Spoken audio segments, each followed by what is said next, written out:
levantaram cedo, enfrentaram a chuva e o vento para estar aqui hoje de manhã. Portanto, a única responsabilidade que eu neste momento tenho é de vos entreter e de informar um bocadinho para agradecer a gentileza de estarem aqui a esta hora. Eu vou falar um bocadinho sobre o poder da inteligência artificial, a história da inteligência artificial, mas acima de tudo vou falar da responsabilidade que nós temos enquanto portugueses, empresários portugueses e responsáveis de marca em Portugal, de tornar a inteligência artificial uma oportunidade única para os negócios deste país. Okay? Antes de mais nada, só dar-vos um bocadinho de background. Estou no Google há cerca de quase 15 anos. Faz 15 anos que, como vocês se vão lembrar, que houve uma crise financeira gigantesca.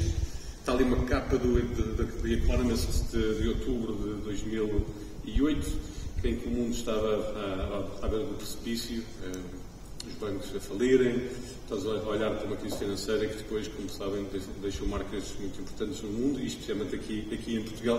Portanto, há algumas semelhanças para o momento económico em que podemos estar a viver em termos de contexto de incerteza. As boas notícias é que, na altura, em 2008, estamos eu no UK na altura, foi a tecnologia que fez dar a volta à economia inglesa na altura. Os empresários ingleses decidiram, a única certeza que eu tenho num contexto de incerteza total é que o digital vai continuar a avançar, portanto aquilo que eu vou fazer é a double down on digital. E foi exatamente isso que aconteceu. O Reino Unido tornou-se, na altura e nos anos seguintes, o mercado digital mais avançado da Europa e um dos mais avançados do mundo. Eu voltei para Portugal em 2006, como diretor-geral aqui em Portugal, e a coisa mais interessante que eu observei ao voltar da Inglaterra para Portugal, depois de uma década fora, é que parecia que tinha comprado uma máquina do tempo. Tinha ido a uma loja, comprei qualquer coisita e saiu uma máquina do tempo. Surpresa. O que é que eu quero dizer com isto? Eu conseguia olhar para a projeção dos dados de Portugal, olhar para as tendências de outros países, em particular do UK, e dizer tipo, isto vai acontecer em Portugal daqui a 5 ou 10 anos. E vou-vos demonstrar, já vou-vos mostrar a minha máquina do tempo, que foi comprada baratinha ali numa lojinha, mas tem muito bom aspecto, é vintage, e esta máquina do tempo serve para fazer este tipo de coisas. Por exemplo, compararmos com a média europeia. Se eu estiver aqui, este ano, 2023, em que a média europeia do peso do e-commerce, de totalidade do retalho, é ali à volta dos 16 a 7%. Se eu voltar para trás no tempo, Portugal, nós estamos em 2015 em termos da média europeia. Se eu pegar nos Estados Unidos, em termos de peso do e-commerce, em termos de percentagem do total de retalho, nós vivemos em 2013. Okay? E a máquina do tempo pode levar ainda um bocadinho mais para trás. Já vos falei do Reino Unido, e é muito importante olhar para este slide e perceber de facto o avanço que o Reino Unido tem versus não só a média europeia, mas até versus os Estados Unidos. E este gráfico do peso do e-commerce, o total de retalho, tem uma particularidade que eu gosto especialmente. Tem ali, vão a ver aqueles picos todos os anos, ali, são dados mensais, é muito giro, que o Reino Unido tem dados quase diários de vendas de e-commerce, e tem ali aqueles picos. Quem é que me sabe adivinhar, tirando da minha própria equipe, quem é que me sabe adivinhar o que é que são aqueles picos todos os anos? Black Friday. Certíssimo. É a primeira. Espetáculo. O que aconteceu? Black Friday. Todos os anos, a Black Friday é um pico de vendas de comércio eletrónico, e duas coisas importantes. Black Friday é mais vincado todos os anos. Todos os anos que vocês veem à frente, o pico de Black Friday é mais importante do que o ano anterior, e mais marcado do que o ano anterior. Vamos tirar ali o ruído da altura da pandemia. E outra coisa que é importante em relação aos picos de Black Friday é que, uma vez subir, depois houve uma correção, mas estabiliza num novo patamar bastante mais alto do que havia antes de Black Friday. Portanto, Black Friday é, de longe, a altura mais importante para o comércio eletrónico, não só para a evolução, mas também para a estabilização num novo patamar mais elevado. E vai voltar a acontecer aqui em Portugal, mais uma vez, este ano. E vamos seguir exatamente esta tendência. E é isso que nos mostra a máquina do tempo. Ora, sabendo estas coisas todas, e sabendo também o que está a acontecer no mundo da inteligência artificial, do qual já vamos falar um bocadinho, nós aqui em Portugal temos de fazer essencialmente 3 coisas. Okay? Acho que também podemos complicar isto mais do que é óbvio, mas queremos ter sucesso no comércio eletrónico, nas vendas eletrónicas, e queremos ter marcas portuguesas que consigam exportar para o mundo inteiro. Temos de ser os melhores do mundo a automatizar utilizando a inteligência artificial.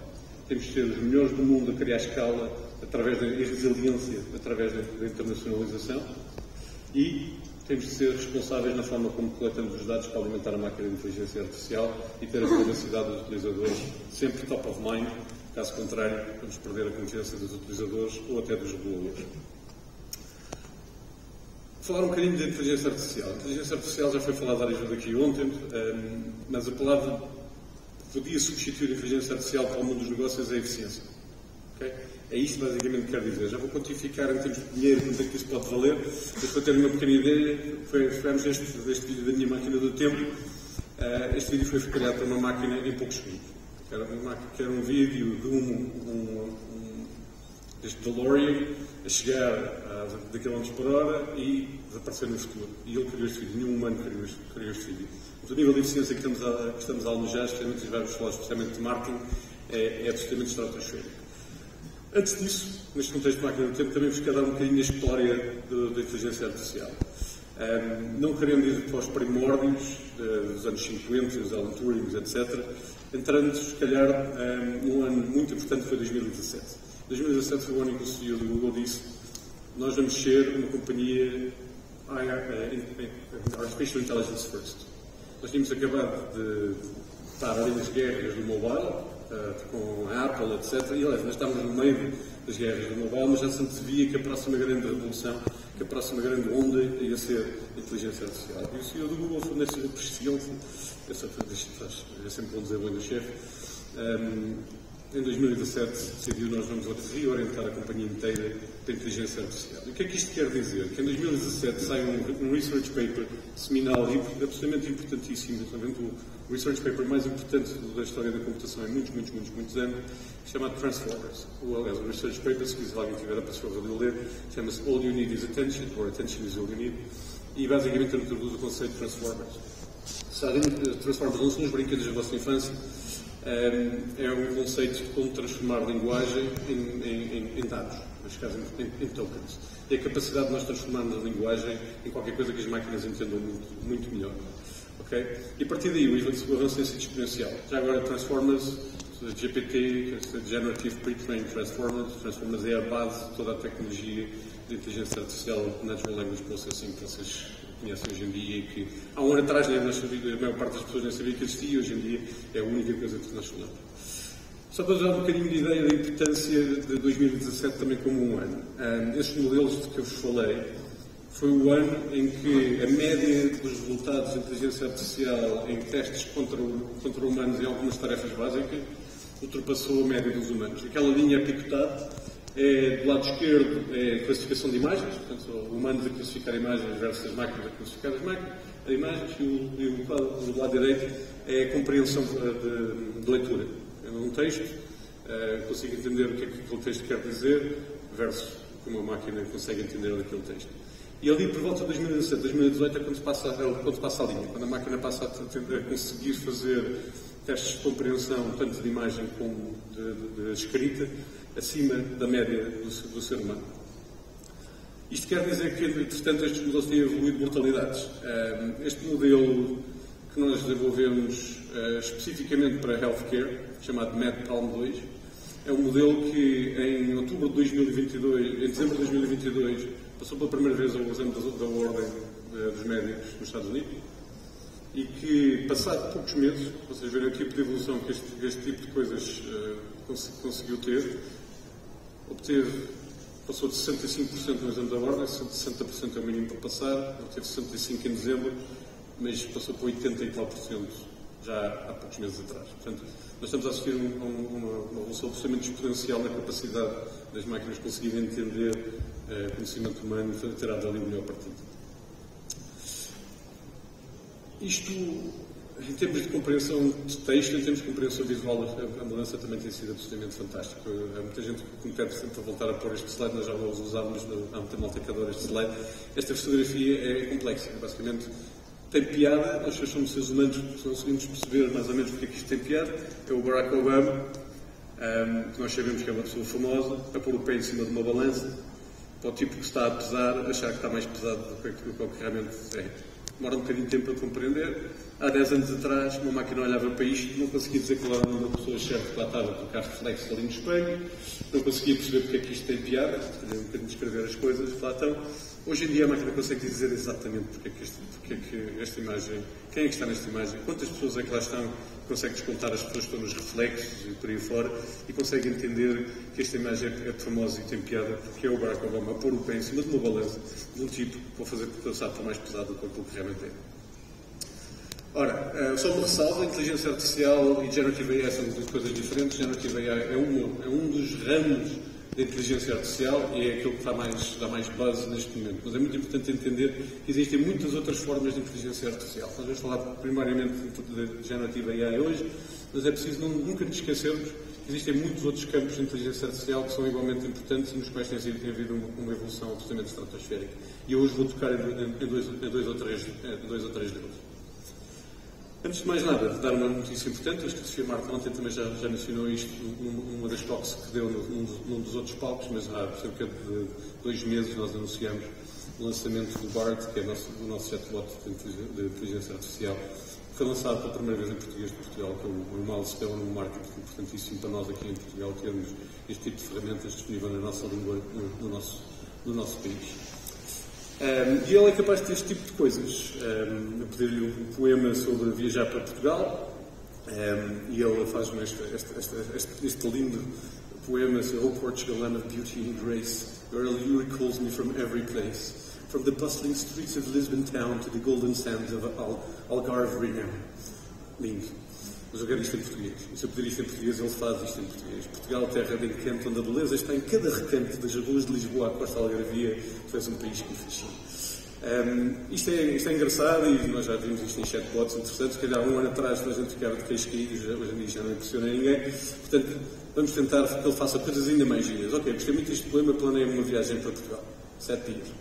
E ele planeia uma viagem para Portugal. Mas, aliás, vamos ali ao dia 4. Apanham uma viagem para o Porto, um comboio para o Porto, visita a Ribeira, etc. No dia seguinte vai ver as caves do vinho. E já agora, o chatbot agora integra com coisas como Google Flights, Google Hotels, e diz-me lá quais são os melhores voos. Ele sabe que eu estava em Lisboa quando fiz este pedido, portanto mudou-me os voos de Lisboa para o Porto. E começam-me a sugerir hotéis também, estadias e sítios que já agora que estejam combinados com o meu itinerário. Isto para a indústria de viagens, a indústria hoteleira, etc., é uma revolução total.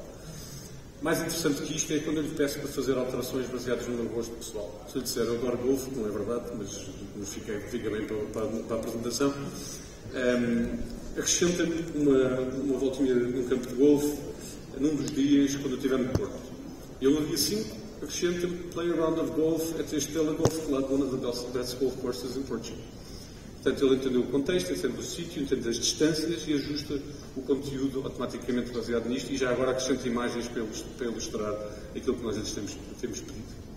Ora, isto é texto. A revolução do texto tem sido absolutamente dramática, mas vamos falar um bocadinho também de imagem e depois vou-vos falar de som e depois vou-vos falar de vídeo. E há implicações em cada uma dessas áreas. A evolução da inteligência artificial no entendimento do que é imagens é rigorosamente igual ao que sempre passado em termos de texto, ou até às vezes ainda mais impressionante. Aquilo de 2014 era aquilo que uma máquina conseguia fazer em termos de reprodução de criação de imagens, em 2022 nós conseguimos fazer coisas absolutamente extraordinárias. Portanto, eu vou-vos fazer mais uma perguntinha. Qual destas 3 imagens é que é criada por um humano?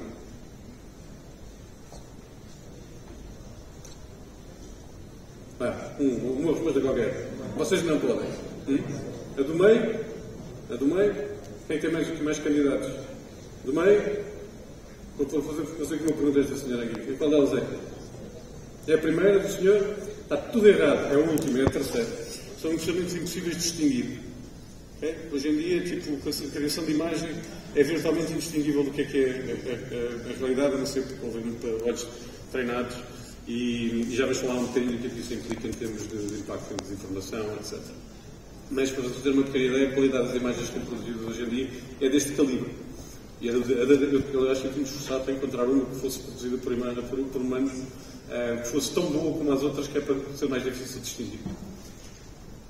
Isto permite-nos a nós, por exemplo, criar mundos impossíveis, criar mundos que até hoje em dia não existiam. Um desses mundos, por exemplo, se eu pedir à máquina para criar uma imagem sobre um casal de robôs a fazer um jantar chique com o ponto 25 de Abril na background, eu consegui pedir dois animaizinhos num quadro fingido de rei e rainha, eu consigo.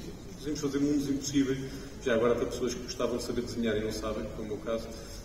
Acho que é absolutamente espetacular e abre as janelas a novos patamares de criatividade. E, já agora, novidade total, foi anunciada apenas há poucos dias, isto ainda não está disponível em Portugal, mas esperamos que seja em breve. Nós conseguimos criar este tipo de imagem que vocês acabaram de ver diretamente a partir de um motor de busca. Vai ao Google e quer uma imagem de uma capivara com um chapeuzinho de chefe a cozinhar um bocadinho de bacon e ele gera naquilo em poucos segundos. Portanto, isto é um tipo de capacidade que estava reservada a alguns técnicos que conseguiam gerir algum tipo de softwares mais XPTO, mas hoje em dia nós conseguimos, através de um motor de busca do Google, criar este tipo de coisas para toda a gente e que isto esteja acessível a qualquer marca, qualquer pessoa, qualquer empresa, pequena, média ou grande, independentemente da localização geográfica ou poder económico. Okay? Portanto, é uma democratização total do poder da inteligência artificial. Só um bocadinho de vídeo. Vídeo é a fronteira mais recente e é a fronteira mais difícil neste momento, porque eu pedi-vos, por exemplo, está disponível naquele link que vocês estão ali abaixo vários exemplos, mas um urso de peluche a lavar pratos, porque me perguntem, porque achei piada. E vocês podem ver que o vídeo tem algumas falhas, tem ali algumas coisinhas que uma pessoa dá para perceber que não foi desenhado por um humano, mas o caminho que está a traçar aqui é rigorosamente igual àquilo que se passou em texto e que se criou a imagem. E nós já conseguimos fazer coisas relativamente engraçadas e complexas, como por exemplo pedir este vídeo do urso peluche e dizer quero o urso está em São Francisco, vai nadar, vou continuar a nadar e ver uns peixes, e depois vou tentar enganar a máquina e pedir um urso panda em vez de um urso de peluche. E ele acabou de me transformar o urso de peluche num panda e eu não lhe expliquei exatamente o que queria, só disse isto, só pedi este ponto. E a capacidade que isto tem de democratizar a criação de vídeo para todas as marcas, empresas, pessoas, todo o mundo é absolutamente inacreditável. Ora, vamos falar um bocadinho também de som. Porque uma das coisas que isto nos permite é traduzir linguagem em tempo real. E traduzir a linguagem em tempo real. Isto é um demo que foi feito no Google I/O há relativamente pouco tempo. O Google I/O é a nossa maior conferência do ano para developers. E eu vou-vos mostrar o que é fazer a dobragem de um vídeo em tempo real com mudança de lip syncing, ou seja, mudar mesmo os lábios da pessoa enquanto está a falar para que seja mais natural. Many college students don't realize is that knowing when to ask for help and then following through on using helpful resources is actually a hallmark of becoming a productive adult. Muchos universitarios no comprenden que saber cuándo pedir ayuda y usar recursos útiles es en realidad una clave para convertirse en un adulto productivo. Os espanhóis aqui, as pessoas que podem falar espanhol aqui da audiência, vão notar que esta senhora tem um sotaque da América Latina e não de Espanha propriamente dito, mas não deixa de ser absolutamente impressionante que isto hoje em dia seja possível fazer a qualquer marca.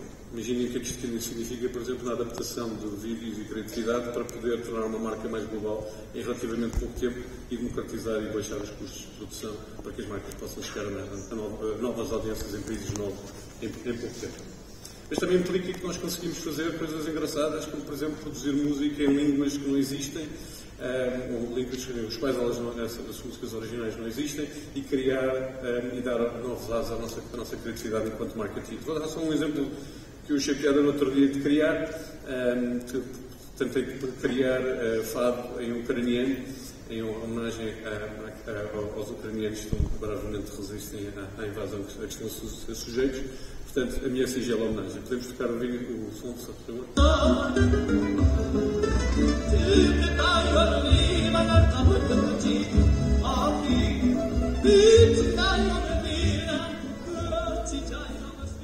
Só para vos dar uma ideia de que, obviamente, ninguém vai pedir esta música no Spotify, mas que este tipo de coisas são possíveis e que nós podemos almejar criar novos paradigmas de comunicação baseadas na nossa... A única limitação passa a ser a nossa imaginação e a nossa capacidade de saber o que é que queríamos criar. Queria dar um salto de texto para imagem, a som, a vídeo, e agora vou falar de robótica, um segundinho. Porquê? Porque isto é possível imaginar um mundo em que os robôs utilizam este tipo de software para responder a ordens de humanos de uma forma muito mais natural. Até hoje em dia os robôs é mais do género, tipo, vai para a esquerda, vai para a direita, abre a mão, fecha a mão. Se nós conseguimos dar ao robô um entendimento visual e textual do mundo, eles conseguem ser muito mais úteis. E é isso que nós temos andado a fazer. O seu Research Paper também, relativamente muito pouco tempo, em que nós alimentamos um modelo chamado Visual Language Model para poder coordenar e fazer com que o robô entenda melhor o mundo natural. Atenção que isto é tudo muito preliminar, muito básico, mas isto permite-nos fazer coisas como, por exemplo, dizer a um robô, que o robô só tem um braço e só tem, o que vai aparecer no vídeo são 3 quadros com uma fotografia, 3 fotografias, 3 celebridades e uma garrafa de Coca-Cola. E nós vamos dizer ao robô, pega na garrafa de Coca-Cola e mete em cima da fotografia da Taylor Swift. Okay? Ele tem de perceber o que é Taylor Swift, tem de perceber o que é uma garrafa de Coca-Cola e tem de saber o que é que eu quero dizer com agarra nisto e mete a coisa. Isto até hoje em dia era absolutamente impossível qualquer robô entender isto desta maneira. Tinha de programar todos os movimentos do robô, deixar alguém alguma vez trabalhou numa fábrica de automóveis, etc. Entender o que é que isto quer dizer, nós temos de dizer à máquina com precisão exatamente o que é que eles querem. Hoje em dia nós podemos verbalizar aquilo que queremos. Portanto, vejam só o que é que isto quer dizer.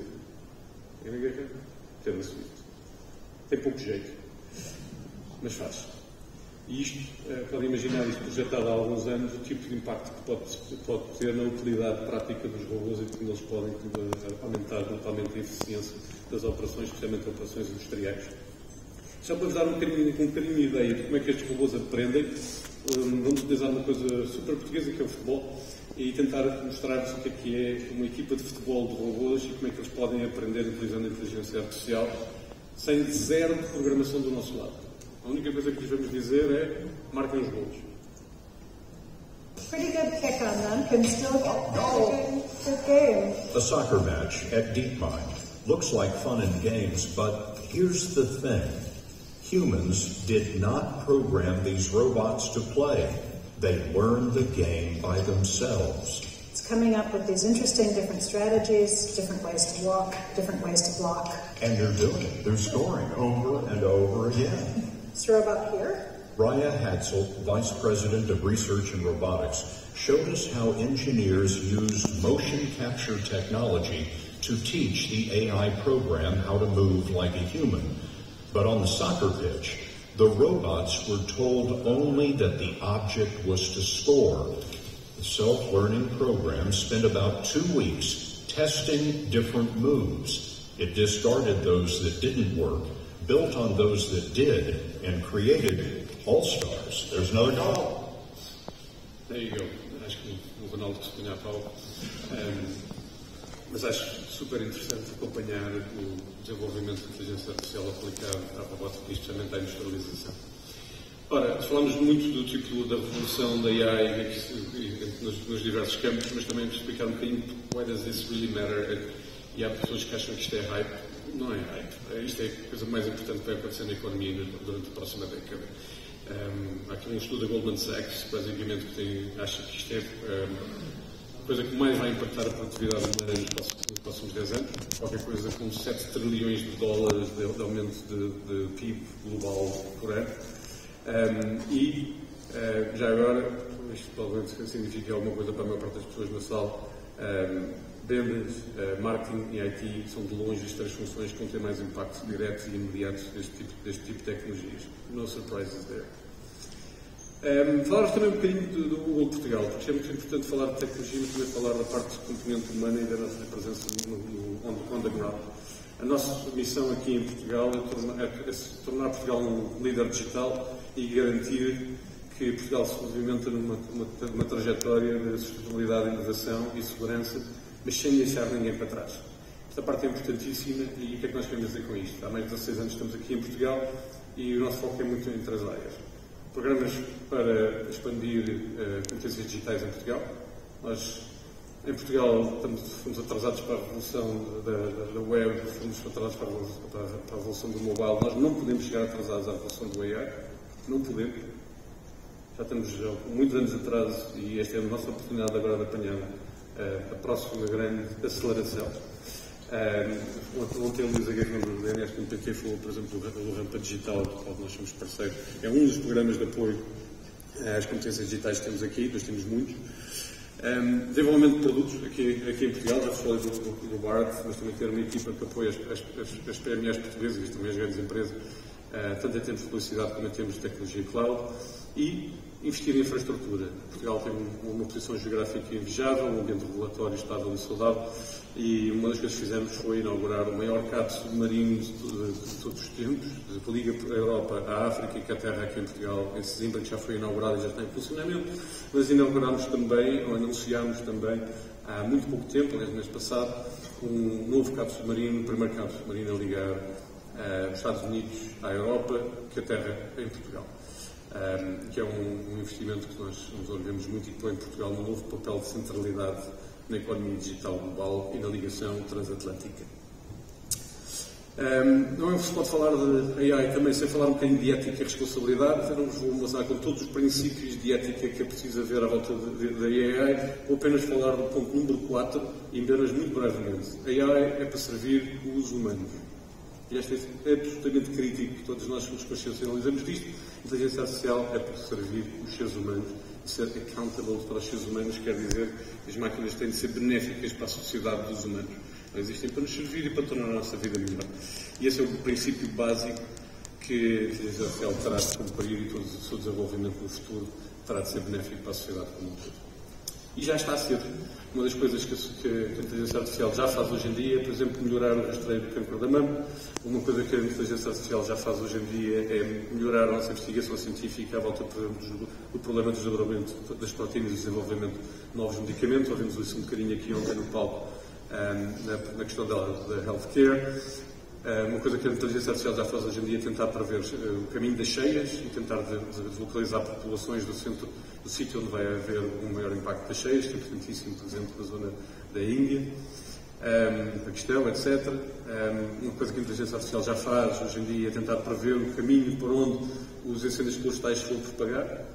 Absolutamente importantíssimo, especialmente aqui num país como Portugal. Portanto, são coisas que a inteligência artificial já faz hoje em dia e que já nos ajudam no nosso dia a dia e que nós conseguimos ver um caminho para a qual ela é ainda mais útil para a sociedade dos seres humanos. Mas nós temos uma conversa sobre e-commerce, portanto, vocês podem querem saber o que é que a inteligência artificial vai me ajudar a vender mais. Nós ainda não temos 100% de certeza exatamente como é que a inteligência artificial vai ser integrada dentro do motor de busca, mas estamos a fazer experiências. E uma dessas experiências, por exemplo, eu adoro andar de bicicleta e faço para aí 8 km da minha casa até ao escritório todos os dias. E se eu for ao Google e perguntar que ando na bicicleta para fazer este tipo de trajeto, etc., não sei o que mais, ele hoje em dia é capaz, através da inteligência artificial, de descrever qual é que é a bicicleta ideal para mim e depois dar-me opções. Toda a gente que utiliza Google Shopping não tem de se preocupar, o Google Shopping continua ali, continua integrado dentro da experiência da inteligência artificial e há de ser sempre um papel importantíssimo. Nós podemos dar as escolhas de todos os anunciantes, mesmo dentro de uma plataforma de inteligência artificial. O que nós estamos a fazer para os anunciantes é automatizar o processo de criação, seja de imagens, seja da escolha de audiências, seja da escolha dos placements, ou seja, do sítio onde vamos mostrar os anúncios. Isto é tudo um produto novo que acabamos de lançar, chamado Demand Gen, mas a ideia é automatizar e simplificar para que possamos ter melhores resultados com menos esforço. E trago-vos alguns exemplos do que é que isso quer dizer. Escolhi duas empresas aqui do Norte, a Vorten, da Sonai.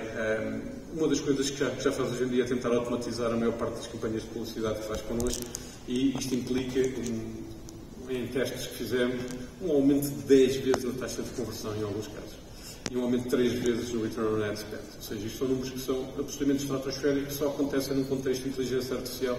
É absolutamente impossível um ser humano conseguir fazer este tipo de uplift em termos de otimização. A máquina consegue, através de tudo aquilo que eu vos descrevi, disponibilizado já hoje, através da plataforma do Google Ads, dar este tipo de uplift.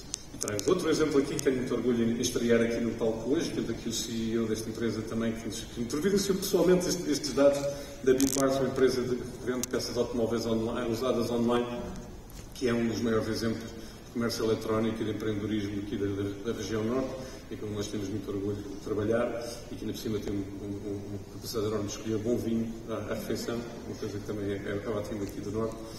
A Biparts conseguiu acelerar os processos de internacionalização, aumentar as conversões em 3,6 vezes e um aumento de receita, mantendo o Target Return on Ad Spend, com um produto chamado Performance Max, que acelera brutalmente a nossa capacidade de simplificar e de automatizar as nossas campanhas de marketing e poder chegar a novas geografias com novos níveis de eficiência e poder competir com os maiores tubarões de outros mercados utilizando este tipo de ferramentas. Costumo sempre dizer, nós não estamos a competir com a inteligência artificial, nós estamos a competir com outras pessoas de marketing a utilizar a inteligência artificial. Portanto, nós temos que ser os melhores do mundo a utilizar a inteligência artificial em tudo o que fazemos. Um último exemplo, um último case study, uma empresa portuguesa do lado de fashion, de moda, a Hey Harper. A Hey Harper vende joalharia à prova d'água, especialmente para a praia, e fatos de banho, etc. Mas o core business é a joalharia à prova d'água, para utilizar na praia. E é uma empresa portuguesa que tem tido um sucesso brutal, e também a utilização desta ferramenta Performance Max tem sido absolutamente crítica na internacionalização.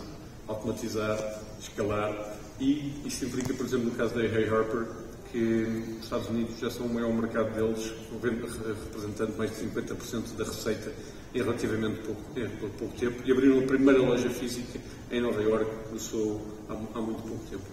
Portanto, independentemente da categoria, seja retalho, seja automotive, seja a fashion, etc., a automatização funciona, a inteligência artificial entrega a capacidade de automatizar e entrega resultados em termos de return on investment.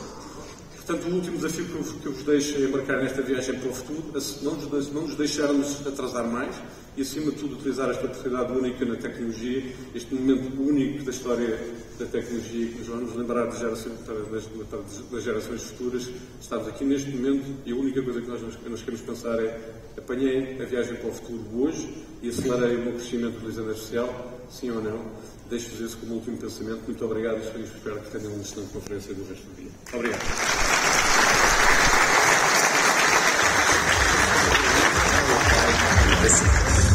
Off it is.